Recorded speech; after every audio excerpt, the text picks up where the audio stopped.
inventory and the rates and just the market going back and forth, kind of volatile. It's really hot right now, and then all of a sudden we hit a wall and then hot again.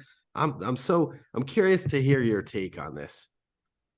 Yeah, unfortunately, there's really no historical data for any of us to really predict where the market's going to go next. If you turn it on TV, differing news channels, there's always different opinions on where the market's going to go and what's driving the low inventory, what's driving higher rates. We've seen a low inventory market for now, 2.5 years. Initially, once interest rates plummeted down, inventory started to shrink because there was such a frenzy to buy at low interest rates and low mortgage payments. What's happening now is I think people have gotten a little more comfortable with a higher interest rate market.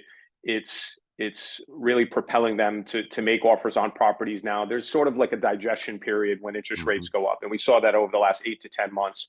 I think a couple months ago, the sentiment was that interest rates were going to go down maybe by Q1, Q2 this year. It doesn't look like that's going to happen because of all the inflationary issues that we have and because of what the Fed is doing to battle inflation. So I think the period that we're in now is a digestion of higher interest rates from the consumer, coupled with the fact that inventory is again historically low. And I'm sure that you looked at inventory over the last couple of weeks. I think we're in the low 600 units for single families in Rhode Island, it's actually mind-boggling when you think about how many people are actively out there looking to buy homes. They're in the thousands. So we're back to a buying frenzy, it seems to me. We absolutely are, Zach. Let me ask you this. What has been the rise in pre-approval applications? I know about a month ago, it was a rise of 28%. Have you seen, that continue to rise on your end? About 45 days ago, I believe, 45 to 60 days, we saw interest rates kind of plateau, and then they started to come down a little bit. And we saw about a 0.5 point interest rate movement down. And the crazy thing is just that little movement of a 0.5 point created, to your point, a 26 to 28% jump in mortgage applications. Right now, consumer sentiment is teetering on interest rates, on what's happening with the financial markets, geopolitical concerns. And it seems to me that lever is interest rates. So if we see an uptick in interest rates, which we have over the last couple of weeks, I think if interest rates don't come back down to where they were 45 to 60 days ago, we're going to see reports showing that mortgage applications went down maybe 25 to 28%. Maybe in February and March, which is not good news.